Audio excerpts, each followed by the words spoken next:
This is Tyler, your antisocial critic and the host of the AntiSocial Network, your number one source for anachronistic conversations online. Come join us each week to hear opinions from some of the best voices discussing entertainment, politics, religion, and modern life on the internet today, most of which you've never heard of, but I have.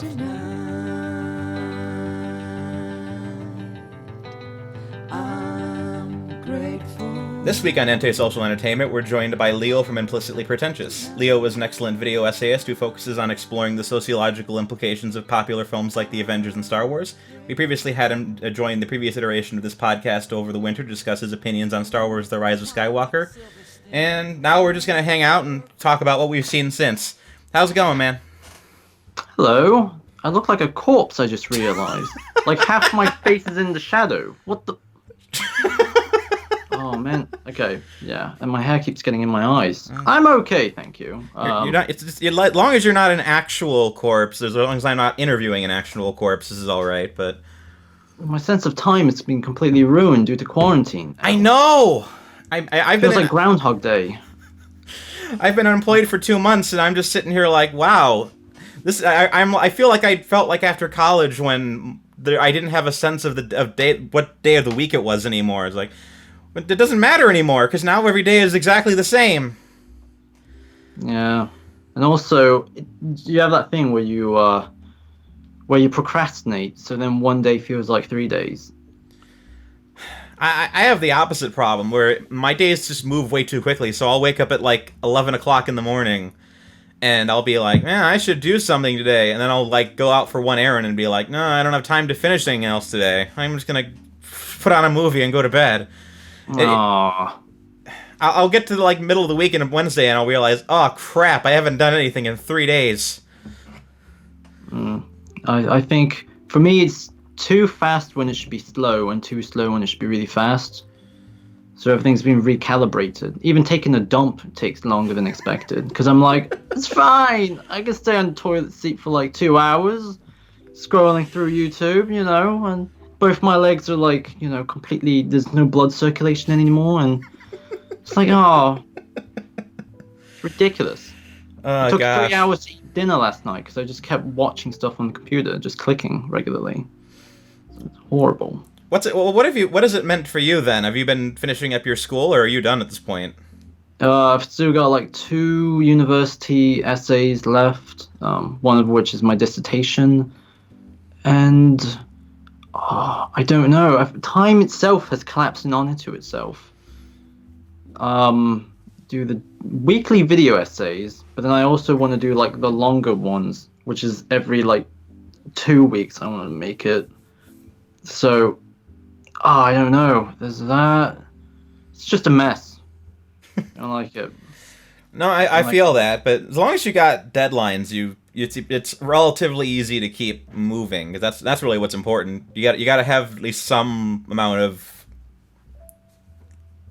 things to get through on a daily basis. Otherwise, you're just gonna keep kind of floating around.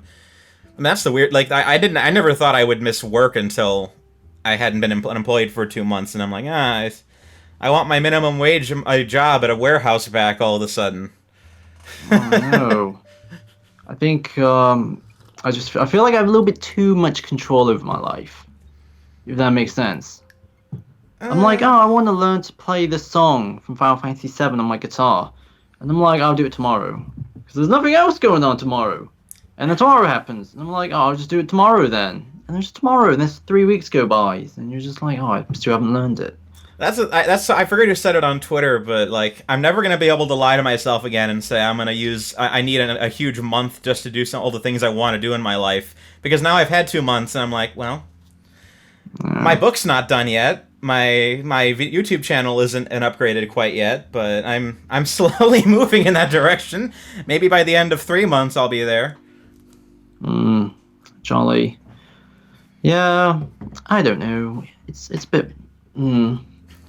I feel like I measured time. Oh, not measure time. I guess it is measure. I'm able to like, concentrate based on how much food I eat and what's in the fridge, and it's entering a stage of scarcity now because I'm just eating Spam and pot noodles. So I feel like I'm from World War II.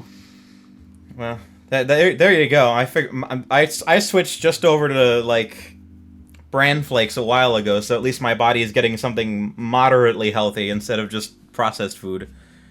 How'd you eat cereal? I tried having cereal for breakfast, and it was the most miserable like 3 weeks of my life because it didn't fill me up in any way.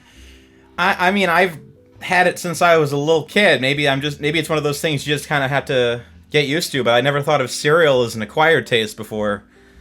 I think I had it as a kid, and I didn't like it because I didn't like the fact that it would get soggy after a while. And I was like, just because there's a time limit on it made me feel like disempowered from my own like breakfast routine. Lots of food has a time limit on it. My tea has a time limit on it before it turns into like cold juice. But I think it's because it's so explicit. You can see it being soggy and like the artificial coloring and like infecting the rest of the milk. I was like, like, you know, it feels like it's powering over my life. Like, you know, that's not, I don't know, I didn't like that. I like porridge. That worked out. Well, there you go. Maybe is cold cereal like an American thing? Like, does that just not is that you not have it in the UK as much, or? No, we have a cold cereal. It's just I don't like the way it looks. It's just soggy. Although I get the sense that I had Lucky Charms because in the British groceries there's an American section, and I bought Lucky Charms there. And again, I don't understand how you eat it because there's no like I don't feel remotely filled eating it. Well, Lucky Charms in particular, it's just you buy it for kids, and then they just pick all the marshmallows out and throw out the actual cereal. They don't actually eat it as like a full thing. That was something that blew my mind. Was not mushrooms? Why did I say mushrooms? That was something that blew my mind. Was the mixture of candy and the cereal itself. I was like, what? Like breakfast should be a formal thing, right? It should be a harder boiled egg and and some Weetabix or something. I don't know. What were we talking about again? Well, so nominally, just what we've been doing for the past couple months, and you said you've been doing a lot of YouTube stuff. You've been pumping out a lot of Really? like Marvel character bios and stuff. I took a week off, and then now the amount of views has been sliced by 50%. Oh gosh. So I thought that was hysterical. Well, it was channel views. The individual video views are fine. But I was like, oh, and YouTube keeps reminding me, it's like on the front page, it's like your channel is getting 50% less. And I was like, wow, they're that aggressive over it. What's the I'm algorithm? so glad this isn't my job. Could you imagine if this was like, if your livelihood was based on this? Like, oh my god, they're that aggressive. If you take 1 week off, immediately they stop like recommending you. It goes into, like, what? That's the insane algorithm. Is it just you need to have long form content and you need to have it frequently. It's why certain kinds of YouTubers do really well and certain kinds do really bad. If there's any amount of like qualitative work or editing in your videos that takes time, it's gonna get immediately forced back down the algorithm. I mean, I know like back in the day, animators used to be all the rage on YouTube, but now if you're the kind of person who puts like a month into an animation, YouTube just doesn't. It just memory holds it because it doesn't fit into the way they do their stuff nowadays. Yeah, or unless the YouTube is like it's like a proper slow investment style thing, because you could, I think, is it Cartoon Hooligans? There's some animation channels where they started out with very low amount of views, and then they get that one viral one like a couple years later, and the whole channel blows up because there's a whole library for people to go back to.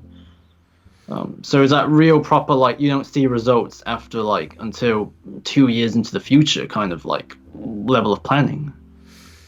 Blows my mind. I mean, at that point, you're just getting large channel views because of the repeat viewings. Like there are a lot of channels like that where they just have a bunch of 10-minute highly edited videos, but because they're kind of timeless, people will just go back and like watch them constantly. And YouTube's like, oh, this channel's doing good, we're gonna blow it up.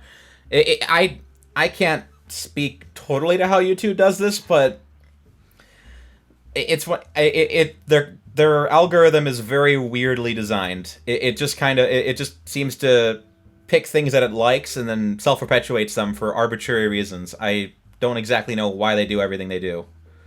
Yeah, I think it's also new content too, right? Because I noticed, like, I recently got really into Final Fantasy VII, and then I listened to like a ton of the music from the game, the original PS1 game, and and then I watched like one Star Wars clip or something, just as a reference point for something I'm writing, and then my entire recommendation is plagued with like Star Wars news channels.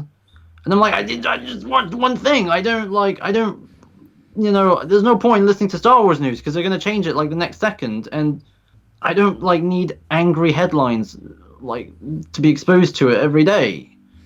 I don't, you know what I mean? Yeah, I don't need to get angry out of nowhere. I just want to listen to like music from old PS1 games. Jesus. there's profit in being angry out of nowhere, I guess. Well, it's a tabloid effect, isn't it? It's the same sort of like yeah, you give people not what they need to hear, but what they want to hear. Or they just know what instinctively is going to be reactive. Yeah, well, hyperbole is, is it's the ultimate like motto for anything. Yeah. I mean, it's weird because I know YouTube wants to go kind of sort of legit, and like they want to be like the next Netflix, and all they want is like late night hosts and Cobra Kai and all that kind of stuff, and they want that to be the face of YouTube. And what ends up happening is it ends up being like the 1001 Star Wars news videos. But Funny thing is, they are technically the new TV now. Like I know more people like in their 20s and in like younger, where YouTube is their main means of entertainment, well over TV. I mean, yeah. TV culture in the UK is a lot more like, I assume it's a lot more thriving than America, possibly, just because of that old sort of like sit around the TV kind of culture is still kind of around. I mean, we also have the BBC too, so that's kind of like, you get that phrase, it's like the default level of entertainment. I find it's highly age-oriented. Like, if you go to older viewers, they tend to be way more invested in still having cable packages, but I don't think I know anyone under the age of 30 that has a cable package. Everyone just gets Netflix and Hulu, and then that's about it. And but yeah, people kind of like in our demographic, they almost entirely spend all their time on just YouTube at this point. Yeah, I mean, a couple of hours ago, I was like taking a dump, and I was like, you know what? I think I'll go on YouTube on my phone. It's like, I deliberately put a book next to the toilet so then I can like relax my brain and read something. And it's like, nope, I'm not going to be reading Neil Gaiman's Graveyard book today. I'll just be, seeing, oh my god, Taika Waititi's directing a Star Wars movie. What does it mean?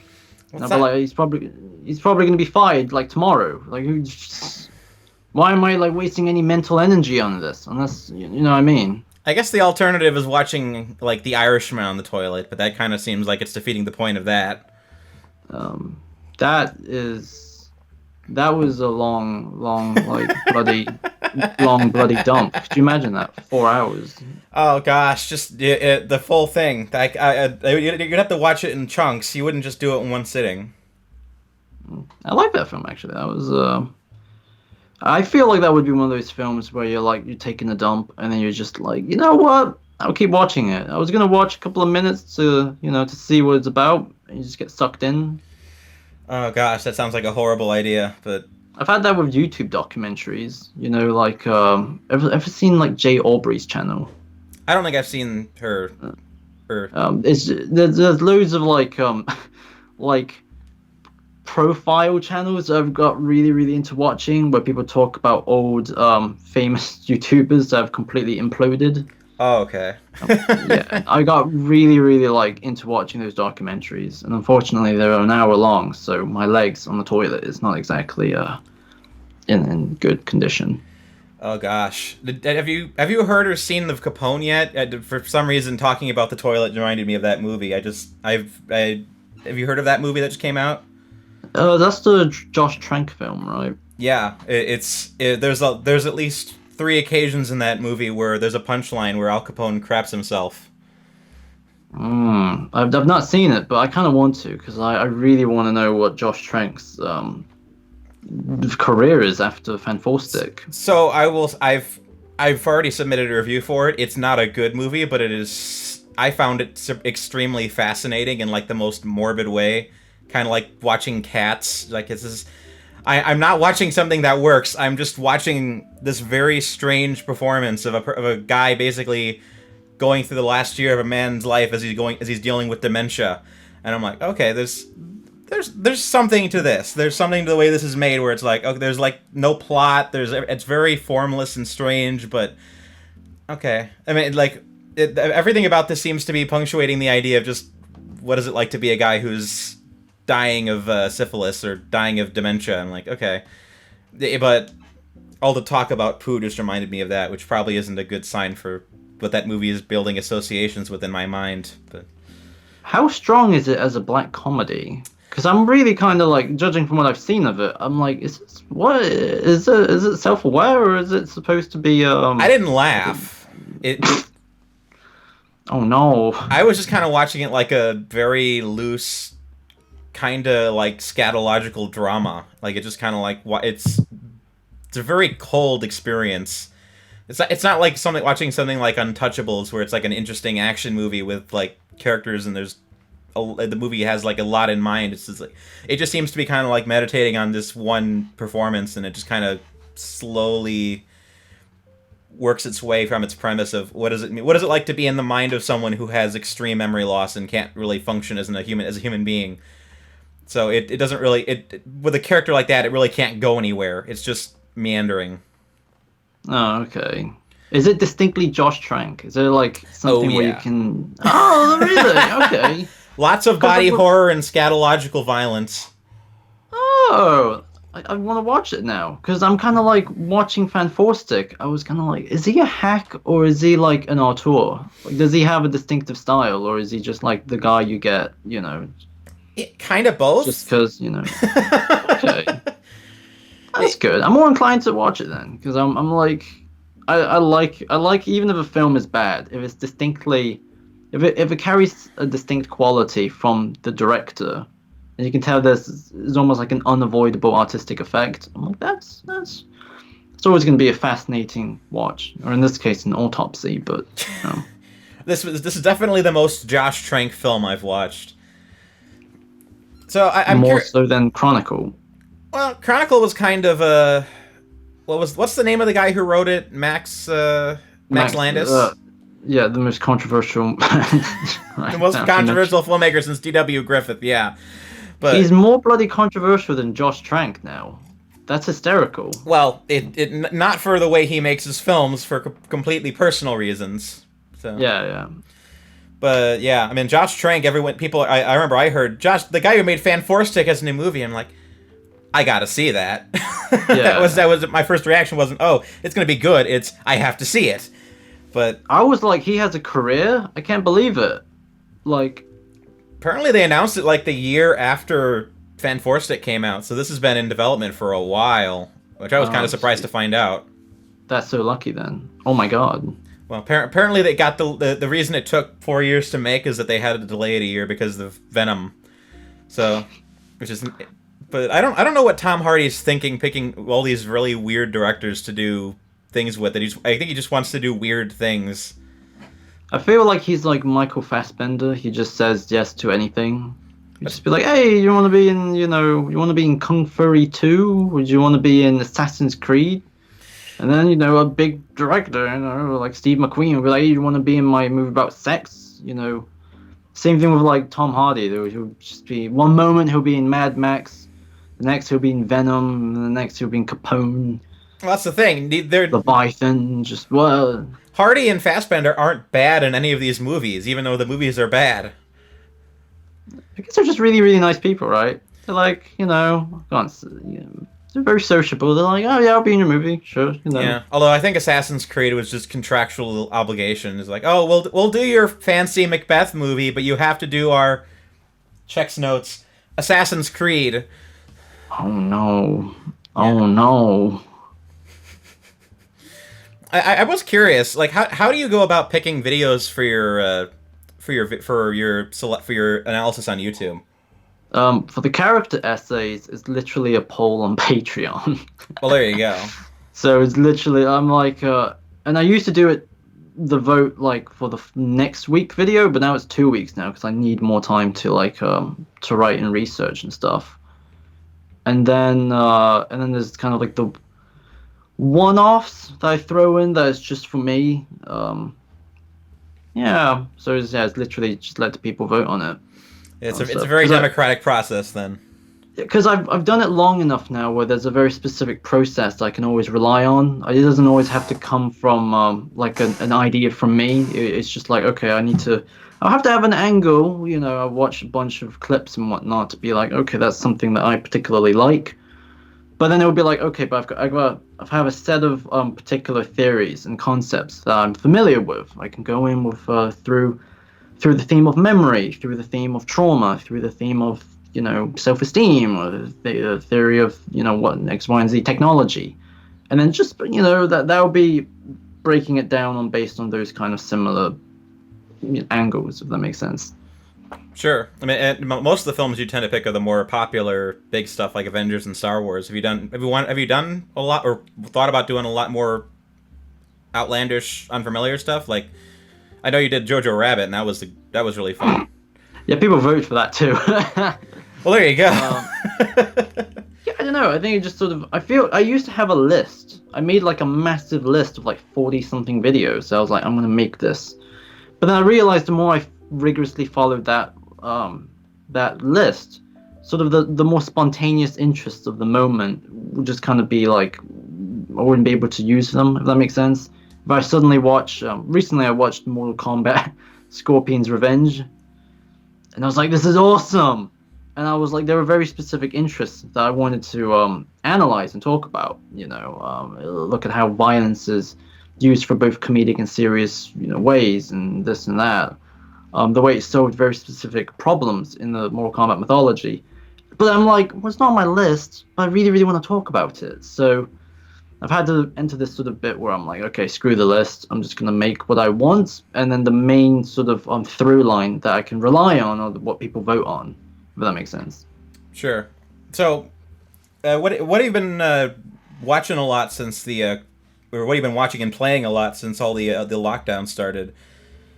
I played Final Fantasy VII Remake, and then I played the original Final Fantasy VII, which was like the first ever like turn-based JRPG game that I was willing to sit through and not just throw on the floor and leave. And then that was Mortal Kombat 9 and then Mortal Kombat X. That's it. Jesus, I think that's like, yeah. Started watching Ghost in the Shell Standalone Complex. The new one for Netflix or the older one? Oh, the older one. Because I was like, there's a new one, and I don't have Netflix, so I watched the old one. Well, that's fair. I mean, right when the lockdown started, one of the projects I decided I absolutely needed to finish was I needed to watch my used DVD pile that's been accumulating in my room for the past 5 years. It was just this like 4 foot tall pile of movies I never got around to watching. So I'm like, okay, I'm just gonna finish that. And over the course of about 6 weeks, I finished it, and I got to the end and I tabulated and I realized I'd watched 126 movies over the course of 6 weeks, and I crawled back into the light and I realized I probably should have done that, but I ended up getting a lot done. Oh wow. I have like a similar disc because I normally go to like Poundland a lot, which is kind of like the dollar store, and I just buy films. Yeah, I like do the same. Resident Evil Final Chapter. I used to like watch that at one point. At some point, I mean, it ended up being an interesting experiment because the movies I was watching were just all over the place in terms of quality and like legitimacy. Like at one point, I'm like, oh, The French Connection's a really good movie. I'm surprised I haven't watched it before. And then another minute, I'm just watching like Jack Black and Tenacious D and The Pick of Destiny, and I'm like, well. So I feel like I need to be in the mood to like to watch the right films. That makes sense. Because if I don't, I would just be on my phone, which is really, really bad. Yeah. You know what I mean? I mean, there were a couple moments where I was like that, but I was just kind of in the barrel through it mindset, and I was just like, okay, what's next? In. What's next? In. What's next? In. And then I got to Star Trek Nemesis, and I decided I don't like movies anymore. Oh no! Oh, that's actually one of the films on my discs, on my DVD pile. Oh man, Because I've started watching Star Trek: The Next Generation, the original. Well, I guess this is the original. There's no one around. And I was like, you know what? I can't wait to get to the films, right? Because it's a complete entity. How often, like, most of my favorite things get like cancelled or abruptly cut or whatever. I'm gonna get to Nemesis, right? That's a great ending, right? Ugh. I have bad news. Oh. Well, it got spoiled to me because bloody movie clips or something, or some clip channel gave me like a Data death scene like recommendation. And I was like, thanks guys. I only just started watching the show, and now I know he's gonna be dead. Well, I'll just say that those 4 movies are essentially just an epilogue to the series. They don't really continue anything from any of the story arcs from the series all that much.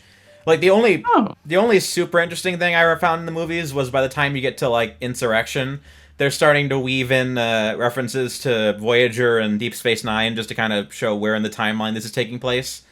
But that's it. There's not a lot of actual continuity management happening in those movies. They're just kind of low budget action movies.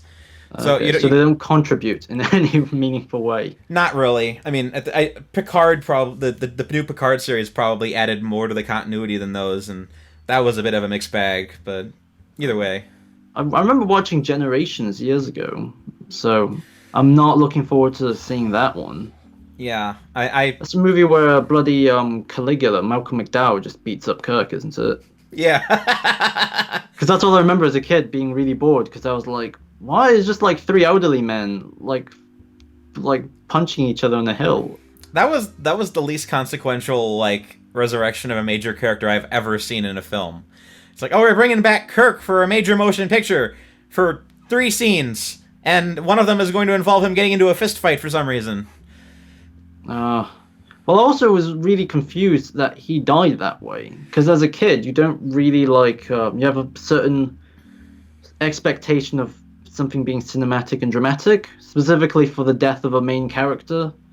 And I'm like, oh, he just falls off a bridge? Like, what? You know what I mean?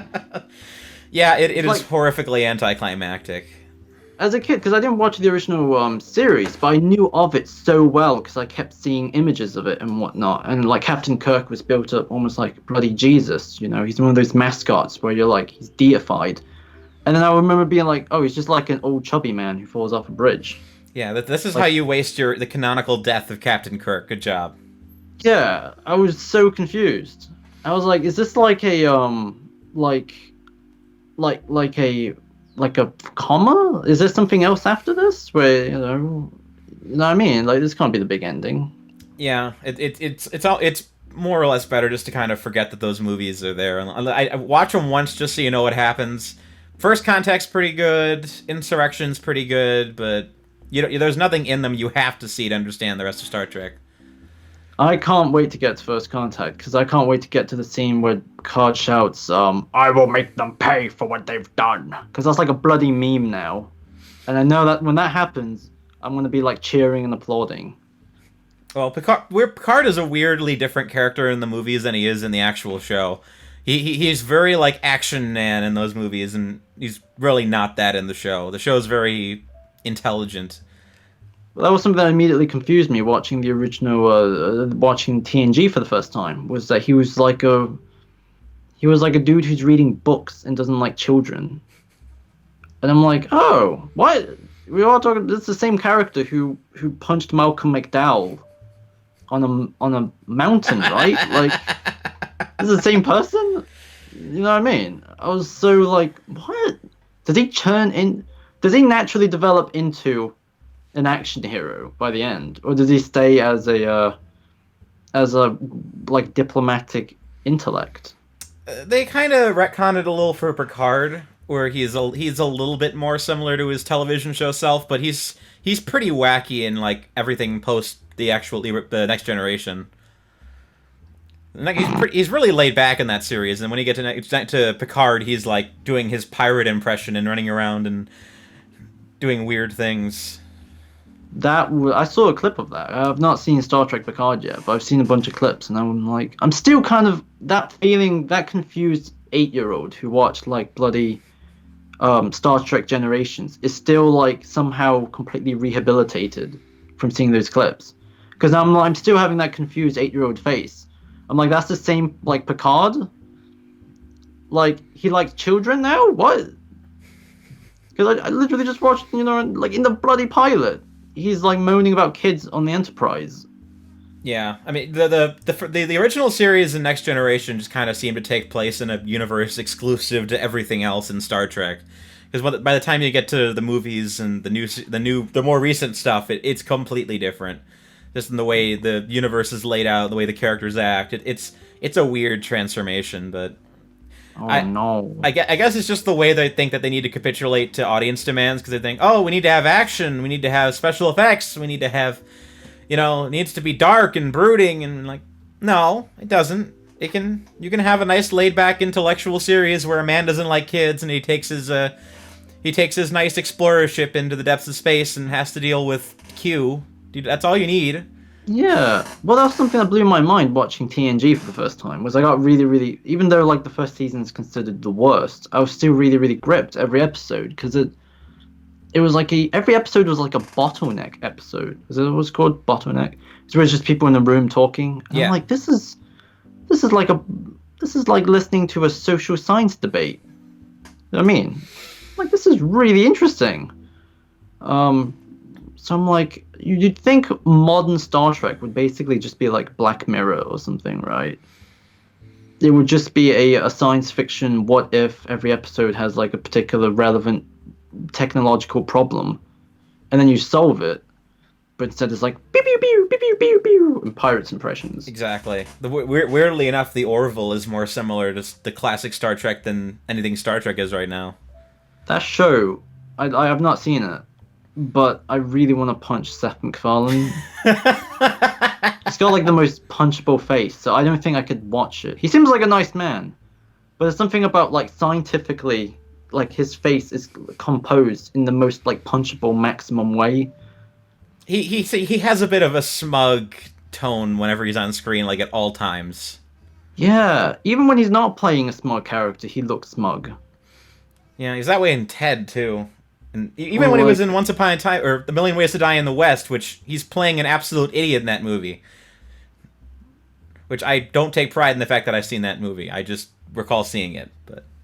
No.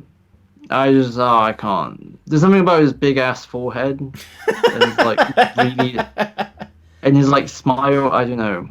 He seems like a nice guy. I feel kind of bad making fun of him, but he's just... Every time I see him on the poster of the Orville, I'm just like, why couldn't you cast someone else? Like... It's his own show. He can cast himself if he wants. Get like Danny McBride or something. He doesn't have a punchable face. You know what I mean? Well, but then he can't play out the dream of being writing himself into the captain's chair of his own Star Trek series. And being married to Adriana Palicki. I feel like that's everyone's dream at this point. Well, when you have at least 4 primetime cartoon shows that have made 20th Century Fox $100 million, I guess you can do whatever you want. Oh my god, yeah. I'd be surprised if like he still voices the Family Guy characters. I bet he has an AI. He doesn't write them anymore, but he just comes in and does the voices. I think he probably has secretly developed an AI system that does it for him, that can mimic the voice. You can do that on like the internet right now. You can just get like a Jordan Peterson like perfect voice changer. I mean, you can get a Bane one and a Darth Vader on your phone. Like, it's probably just like, oh, let me get the Seth MacFarlane one. There you go. And at this point, I wouldn't put that past them, because you'd be like, oh, great, now I don't have to touch Family Guy ever again, and we can just keep making millions of dollars every year, so I don't have to worry about it. Oh no. Oh no. Anyway, we briefly mused about the idea of talking about shows we've seen in the past couple months. You said you'd seen The Witcher? Yeah, I liked it. It was one of the most weird, inconsistent shows I think I've seen in a while. I liked it. It felt like they didn't really know what they were doing, and then it seemed like they knew exactly what they were doing. And I'm Yeah. really unsure if that was supposed to be deliberate, or was it supposed to, or was that a symptom of just the show starting? You know what I mean? I mean, I guess they're still kind of trying to ramp it up into something where they're not. They kind of have a long term plan for like where it's going to go over the course of like 5 seasons, and they're just like, okay, we don't know if we're going to get more than one season booked, so we're just going to do this one little season where not that much happens, but we'll see if we can get an audience. And lo and behold, it did. And now that we kind of have all these characters where we need them to set up, we can do, I guess, the bigger stories from the books for seasons 2 and 3 and 4, whenever that comes out. Yeah. Well, for me, the weird thing I thought was the multiple timelines. That's completely inconsistent. Because I'm like, okay, it's very hard to track. Yeah. But I'm like, is that supposed to be the point? Is that it's supposed to be surprising? Because when I noticed it was like after the death of the grandma, and she appeared again, I was like, okay, this is set before. But then I'm like, oh, it's set even before the birth of Siri. Why does she have like the same looking face? Why didn't they give her like gray hair in the future, in 20 years into the future? And I'm like, I don't know. Is that like an oversight? Or is that deliberate? Is it magic? There's a lot of that where I'm kind of like, is it deliberately stylistically designed to be that way? Or is it like just an oversight? You know what I mean? I would say oversight. I mean, this is the first season of a television show, so they're sure they're still figuring out what end of the camera they're supposed to be pointing at. I mean, yeah, it reminded me of like the first time I ever watched Game of Thrones, where where there's so many names and so many characters, it gets really hard to follow. And for the first like 4 episodes, I'm like, okay, where's Geralt? Where's Ciri? Where's what's her name? The woman I'm forgetting. Yennefer. Yeah. Where are those 3 people at any given time? Because they're the ones that are actually interesting and kind of driving the plot at a given point. But like all the stuff with like the Nilfgaard and all the stuff happening in the background, it kind of fell by the wayside.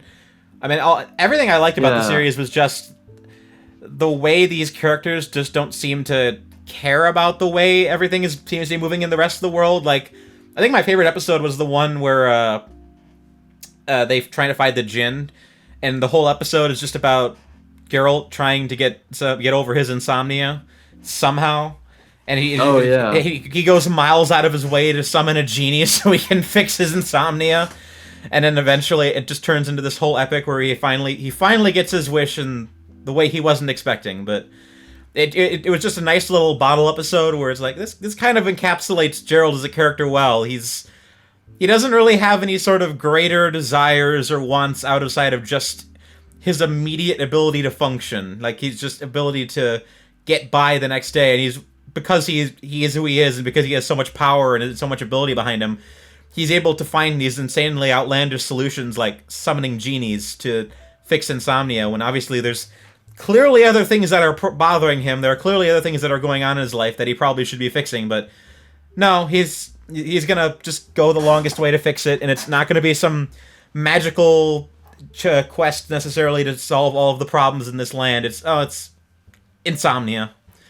It just kind of spoke a lot to his character and like how focused he just kind of is on himself. That was kind of interesting. Yeah, I liked it when the kids blew up at the end.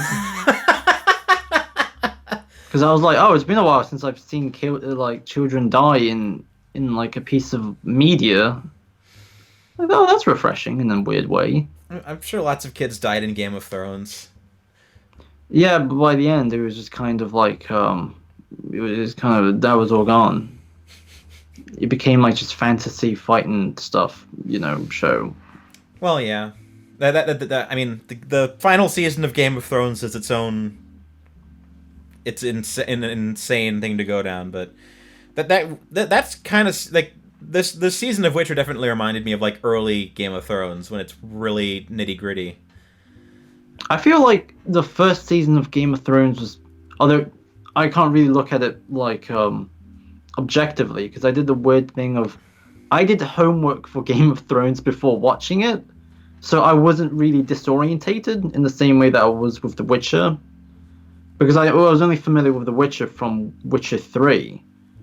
So, but for Game of Thrones, I got into watching like video essays, specifically historical video essays on it. They're like, this character does this character, this location is just like Scotland. The north is just like Scotland. Just blah blah blah. So immediately when I started watching it, I was like, oh, I can exactly pinpoint this character, this location, this and that. I had the problem with like Witcher, where I was like, where, what, who? Like, how far away is Siri in the forests? I would just like one season, one scene in this entire season where they like show us an entire map of this world and be like, "This is the world you live in. You are here. You need to go there." But they don't do that at any point. It's very like, oh, the things in the distance are coming, and you are here, and this kingdom has fallen, and like, okay, this is like I said, it's first season of Game of Thrones where every single lore detail is one line of dialogue, and if you weren't paying attention, you missed an entire plot point. Yeah, which I feel like it's both a good thing and a bad thing. I mean, it's bad for your first viewing, but I feel like it will be very, very rewarding on a second viewing. Because I feel like often there's a lot of movies and shows where you rewatch the beginning, and it's almost unwatchable because it's nothing but ticking boxes. I'm this character, I'm doing this, and blah blah blah. Scenes don't contribute to the development of the story, but they're just sort of there to introduce people to stuff. And I'm like, I kind of applaud The Witcher for not doing that. There's no like, I'm Geralt, and and when I was a boy, blah blah blah blah. You know what I mean? It was just another day in his life from beginning to end. And I was like, okay, yeah, there's a confidence here that I can kind of hold on to, even if I don't really know what's going on. Yeah, I like the workman like kind of nature of his character. Like he's just a guy. He's not the most important guy. He's a guy. He shows up to do his job. No one likes him, and then he leaves. He's not that complicated, but he's interesting, and he's a great thing to kind of base the story around, even if he's not necessarily driving the events of his world. Then again, I don't necessarily care about the events of his world quite yet. This is going to be one of those things where I need to watch the whole thing like 2 times, then watch the second season, and watch the third season. I'm like, oh, so that's what that meant in the first season, that's what that meant to that, and that's what that meant, and then, oh, I missed that detail the first time, and eventually it's going to make sense. But, yeah, it's like you said, the first viewing is just... Yeah. Well, that was the thing that I kind of held on to that I quite like. And the same thing with the games, is the fact that he doesn't really care. And because of that, you kind of, as an audience member, it's just such a smart sort of mechanism in the script writing. Because he doesn't care, the details of the world building never shapes the direction of the story, like, drastically. You don't have to like keep tracking of like, oh, the politics of the elves are... It's not like Lord of the Rings where I got like a headache. I was like, oh, who's who? There's what? This one is like, Geralt's not going to care. So there's a dragon, we don't have to get into the mythology of that. And I like that.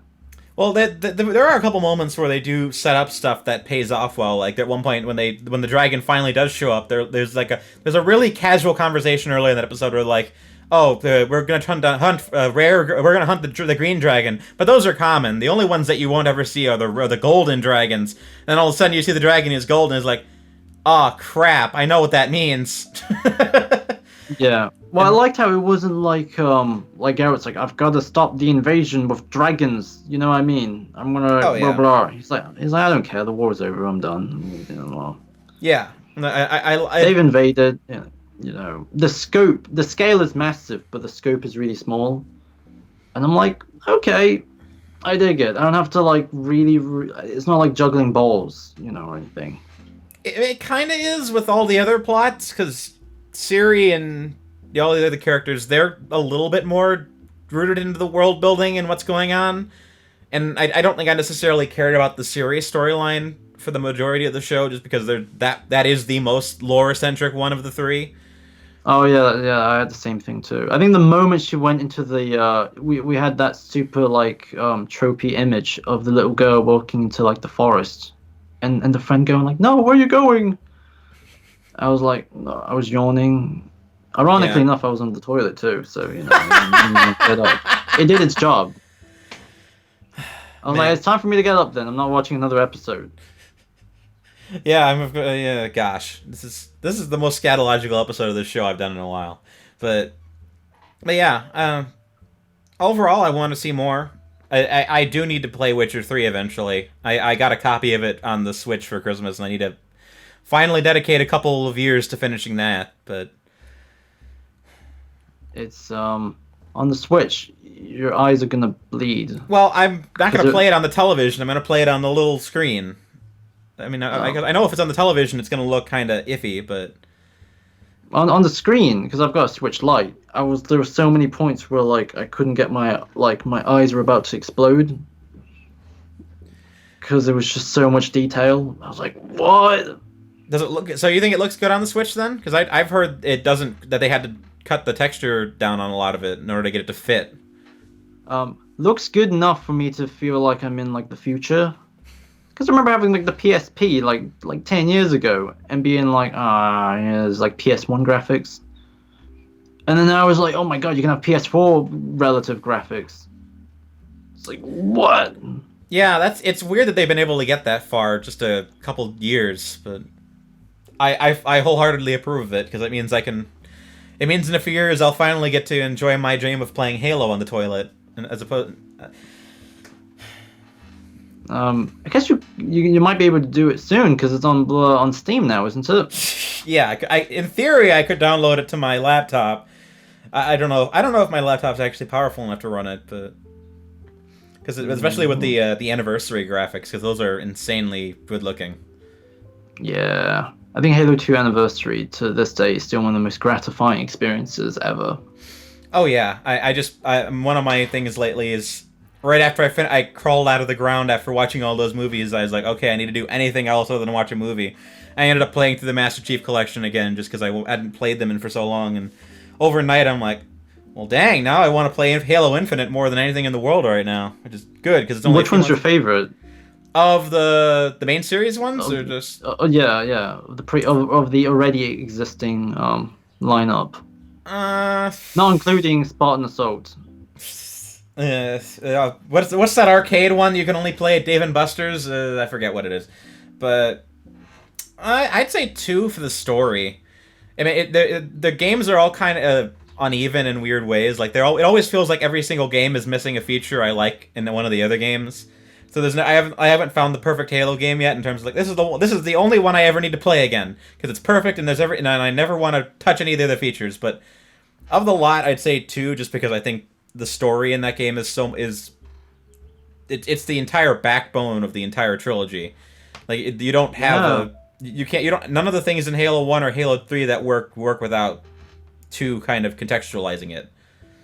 I think I agree. I think Halo 2 is my favorite. Although I don't know if that's nostalgia speaking because it's technically my first ever video game. I mean, I played all 3. I mean, I played 2, 3, and Reach within 2 months of each other when I got my 360 for the first time. So it wasn't like a thing where I was super nostalgic for it as a kid. Although I did play a lot of 2 and 3 when I was a kid, but only just the Slayer. But like Halo 3 to this day, I think is like the perfect co-op game. It's so perfect as a co-op game. I can't believe it. Me and my friend, we literally would play Salvo Highway over and over and over again because it has everything. You got fun physics for the driving to be fun. That is also fun for the combat because you can blow stuff up and you can measure the physics distance with the frag grenade. My only problem with the co-op in Halo 3 is that it quickly turns into a hierarchy of which of your friends actually gets to play as the Master Chief and which of you gets to play as the Nameless Elite. Because I'm like, oh, I was always happy with playing the Arbiter. I never minded like that. Well, that's fine. I kept making Arbiter Keith David jokes. Well, Arbiter's the Arbiter and Master Chief are obviously the best 2, but then Then you get down to 3 and 4, and it's like I don't even remember the names of those elites. They have like like a lore background. They have lore background on both those characters, and I'm like, I don't know who you are or what your name is, but I am playing as you right now. I'm like, I didn't even know that. Oh. Like they're not like apparently not they're not just random elites. They have names and stuff. Like, what did you think of Halo 4? story is great. Gameplay is insanely repetitive, but it has its moments though.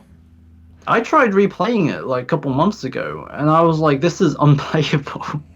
And it's all because of the coloring. Who did the color saturation in it? Everything is so blinding. Like, I'll be kind of enjoying it, and then I'll just be like, you'll go into the desert, and it's such a strong orange color that I'm like, oh, it hurts my eyes. And then you go into like a foreigner structure, and the lens flare is so strong. It was like, oh my god. It is a pretty ugly game. Like, the only thing that really keeps me going when I'm playing that game is just because I find the story so fascinating in that. Like, obviously, it's a little bit of a betrayal of what the original trilogy was going for, because the original one is very archetypal and distant, and it's not that interested in Master Chief as a character.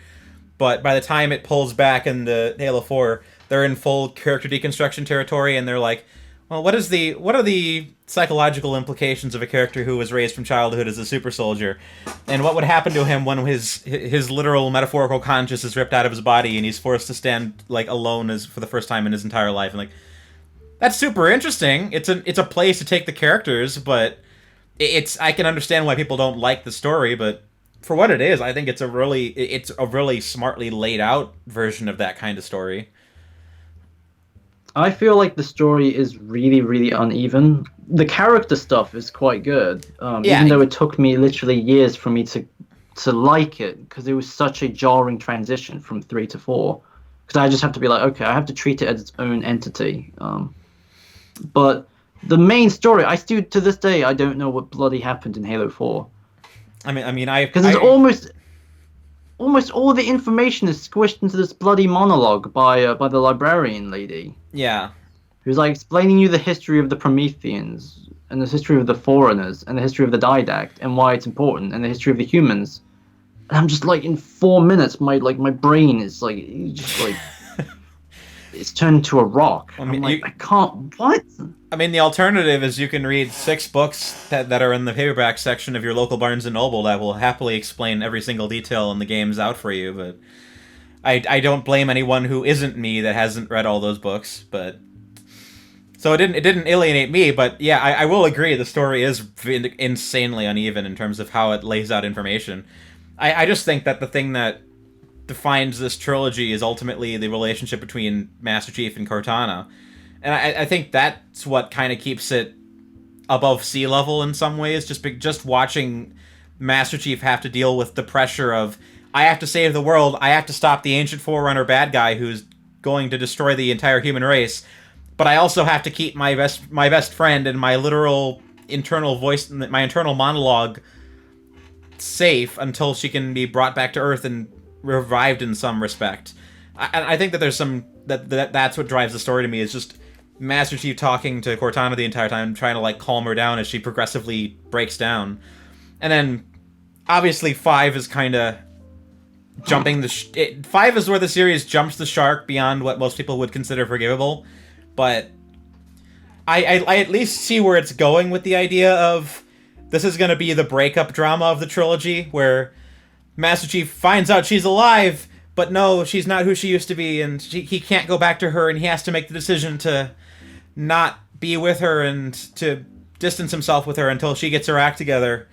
And I get the sense that Halo Infinite's going to completely throw that narrative out the window, and it's going to be more of a classic Halo story, which I am prepared to take that injection. I am prepared to suffer for that, just because it looks and sounds so cool from everything I'm hearing. But didn't the creative director leave or something? There was some background drama. Well, yeah, the game's been in development for 5 years, and they obviously had to like kind of rethink from the ground up, because someone at 343 was like, oh, we lost the guy who did the story direction for the first game. Let's get the guy who did Spartan Ops to do the story direction for Halo 5. Oh, what? I didn't hear that. What? That's why Why the don't story we quality drops so much. just get Joe Staten back? He's not doing anything. Isn't he just... He was working on like a Microsoft game that got like cancelled. He's free. Get Joe Staten back. Yeah, Come on. they should get Marty back while they're at it, because he's just doing indie games right now. Oh yeah. Although they seem to be using his music in Infinite, judging from that trailer. So I wonder if they're gonna announce he's like been secretly the audio designer all along. Like maybe when in July when they finally, this is the announcement for Halo Infinite, and then the big surprise of the show is Marty's back. I mean, that'd be hysterical. And they like and it's a last minute thing, so it'll be a Skype, on the big screen. I mean, like, oh no, like the public perception of the brand is still kind of weird right now. We need a big surprise. Hey, just drop Marty a tweet. Hey, do you want to like Skype in the section? And he's completely like confused. What? Thought we were talking about something. I did actually buy his he released a soundtrack back in November, and it was basically, he called it an audio prologue to some VR game that no one's ever going to play. But I don't even know what it's about or what it is, but I got the soundtrack and it was really good. So I'm glad he's getting work. I think he's kind of like feeling out like Microsoft being like, "Hey guys, I'm still working.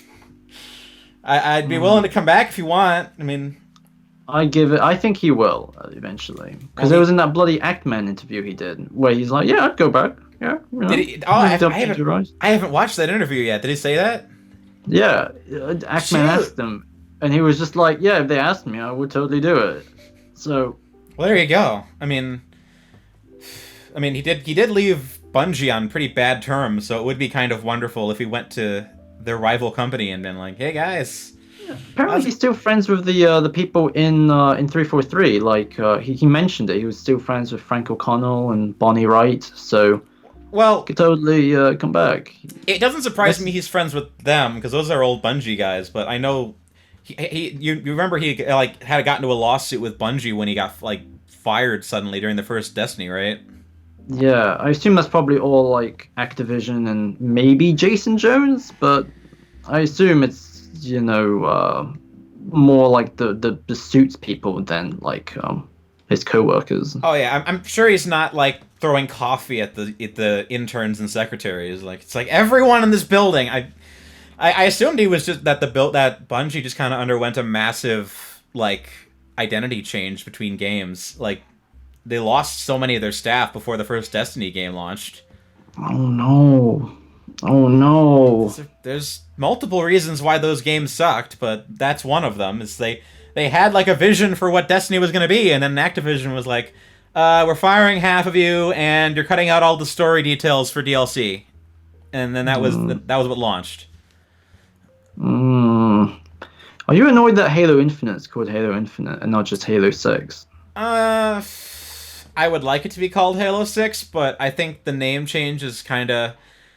They're reaching the point where the numbers are going to start getting too high, so people are going to be like, Halo 10? They made a 10th Halo game? And then at that point, people are going to start being like, eh. Well, they can cheat. They can just switch it to Roman numerals. I feel like the moment you have your numbers in Roman numerals, people are going to be like, "Oh, it doesn't matter that much." Like Final Fantasy, like the Final Fantasy games are all Roman numerals. Oh, at least the Final Fantasy games, they don't feel there's no narrative continuity between the games except for like individual entries. When people find what like 20 years from now, when they're on Halo 12, and people are like, "The story is still going on? Master Chief's still alive? He's been resurrected somehow." I mean, like, just have some like some friendly new like subtitle, like Halo 12: A New Beginning, Halo 12 Resurrection, Halo Revelations. Yeah, they already use like Guardian, right? Just go ahead and put in some more hackney, meaningless, like dramatic title. Apparently, the reason they called it Halo 5 Guardians was that apparently Halo Guardians was just supposed to be a Locke spin-off. And at some point, Microsoft came in and said, "Add Master Chief for a few levels. This is the 5th game now." And that's why it turned out the way it was. Do you think Locke is going to be in Halo Infinite? I think there's going to be one line of dialogue where they say, "Locke and all the other characters you don't like were killed when the USE and when the Infinity unfortunately crashed into the Halo and destroyed it." Oh no! Like, Oh no! that's what's going to happen because apparently that trailer Him and Palmer are going to be there. like the trailer they introduced the Halo like apparently from the start of the game the new Halo ring is already destroyed. So evidently a lot of stuff happens between Halo 5 and 6. Wait, that was the new one? I thought that was the old ones. Well, there's been two. There was the announcement trailer like 2 years ago where it was just looking at the Showing ring off and the engine. Yeah. yeah, the engine one. Then there was the cutscene one where it's the guy crying on the Pelican. And that one, Which ironically made me cry. I was like, "Oh my god!" The moment Master Chief said, "Like, we're gonna fight," and yeah. he pulled out his gun, I was like, "Oh my god!" That's like something straight from the original Halo games. Apparently that's the intro cutscene of the entire game. So they What? might. That's what I heard. Like That's gonna make me so bored. well, I'm gonna be like, I'm curious how they're going to weave in like exposition into that, being like, oh yeah, you know how we have that giant ship that's more powerful than anything in the universe? Yeah, that blew up. We're not doing so good. "Oh no." Oh, That's that's kind of lame. I like when the game openings are kind of new. It's not like, "Oh, I've seen that," because it's so distracting if I recognize it. They might change it, but that's what I heard. I kind of hope that's not just the cold opening because it seems like they're cutting too much information out. But No. I think Microsoft's directive is, oh, we have to make this like the old games, which means there needs to be a little bit less narrative in the way we've done it in the last two games. So Yeah, well, hopefully it'll be less superficial than Rise of Skywalker when it comes to it, because a lot of like the minimalism of the original Halo games came from the fact that it was maximizing what a video game can do. Like all the storytelling didn't come from cutscenes or dialogue; it was like the environment. Something as simple as the way a Marine addressed you kind of told you it told you the Master Chief's identity without him even saying anything. yeah, So I'm hoping that they're not just sort of like, "Oh, characters like treat you with respect because that's the old games, right?" I'm hoping that they understand that as a mechanism for storytelling, and not just nostalgia. supposedly they're going to take the campaign in a very different direction than usual. They're trying to elevate it in some way, but they haven't really made it clear how that's going to do it. Like I'm curious if there's going to be some level of open worlds to the game, or if there's going to be some level of I don't know, but it sounds like they're trying to do something really different. And I'm all for I'm it. hoping for an open world game where you take over watchtowers and enemy outposts. I think that would be great. Halo been bought by Ubisoft. I'm shocked. Oh man, loot crates too, right? Well, that killed Halo 5's multiplayer, so I don't know what if they. I think that they probably learned a little bit. Like I think when they announced it last year, they're like, "We promise there's no battle royale in this one." Like, I think they're trying deliberately to just distance themselves from like modern gaming and make this like a throwback game, but while also trying to elevate it in different ways. So this could be interesting. This is what I hope for it. Instead of just being able to swap guns with Marines, imagine they can swap guns with you without you knowing. So you're like carrying the fuel rod cannon or something, and then the Marine will just walk up and just take your fuel rod cannon and swap it with a Magnum, That's a presumptuous Marine. I'll give him that. I got Marines my rocket launcher. All of a protect sudden, he just hands you a little plasma pistol. And like, well, that's gonna then the ghost hits you. So. When you're like driving a vehicle, the Marine can tell you to get out, and you have to get out. You're no longer the Master Chief. You're the petty officer now. I feel like that's the direction they're headed, because I remember playing Halo 4 and being really, really startled by how like everyone disrespects the Master Chief. It was so jarring. He went from being like everyone going like, "Sir, it's a Mark V," that kind of like respect, to like Palmer making fun of him every 5 seconds. Captain Rio's calling him like an aged war machine or something, right? Just calling him names. I'm like, what? is that gonna be the next game? Like, Master Chief is gonna be the Master Chef? Like, you'll be working the canteen the whole time?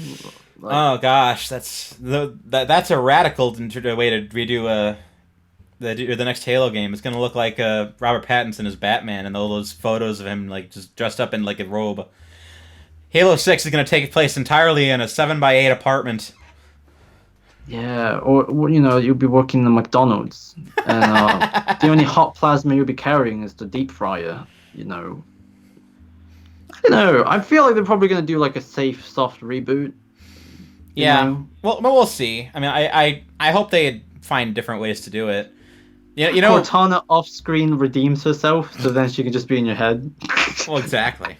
Apparently you can pay Steve Downs to say, like, if you pay him like $75, he'll like say anything you want. On like, he's on one of those like apps. It's like, pay me money and I'll say something. And people made him say the Pickle Rick line. Oh. Like, there's all these weird recordings of him on the internet now where people are just taking him saying all these weird things like, pineapple doesn't belong on pizza, guys. Or, I just saw this new show where a guy turns himself into a pickle. And they're editing him in, like, the original cutscenes from Halo 1. It is... Oh my god. It's Imagine so surreal. all the machinimas now. everyone can literally make great machinima using the actual Master Chief then. Well, that'd be expensive, because it would cost, like, $70 per line or something like that. Oh my god, once the bloody Master Chief collection's fully on Steam, people will be able to make, like, Gmod, like, bloody, like, machinima films. Oh my, yeah. Oh my god. The future is now, people. The future is now. Can't wait. Oh my god. Well, you don't even need to do that now, because we have, like, bloody AI voice systems that can alter it so it sounds exactly like another person, so... There you go. That's a kind of an ephemeral business. I'm starting to get yelled at that I need on my phone that I need to go join family lunch. Do you wanna blast out your stuff online real quick, or tell us where to find you? Or just look up Implicitly Pretentious. Fine. Just look that up. I think I'm called out on everything. Just Google that. Just look up Avengers Endgame is beautiful, and that's me. Or what the Last Jedi one? That's in no way controversial, I'm sure. But yeah, well, I'm not. That video has pretty awful audio, but just look up Rocket's growth, which is that's yeah. Just look at those. Yeah. Well, lovely. Thank you. This was a fun kind of conversation. We should do this again another time. Sure thing. The funny thing, you get rid of a lot of your old videos because of the audio, but I have strenuously kept all of my horrible videos from college on my YouTube channel, so you can go back and listen to when my audio was absolutely abysmal, and it's just me and my college buddies just hanging around talking about Teen Titans. But I had my bloody microphone the opposite direction when I was doing mine. That's how bad I was. Jesus, and am still. Like, yeah. Oh my god! I had like a clip-on. I didn't have a proper microphone. I had a portable one that was like the size of a like a bloody highlighter pen. So it was not designed for any professional means, and I had it point the opposite direction. So it's brilliant. And I didn't even have a pop filter either. All right, it's good to talk to you, man. Lovely. Thank you for your time, man. Sure thing. This has been the AntiSocial Network. Have a good day, everyone.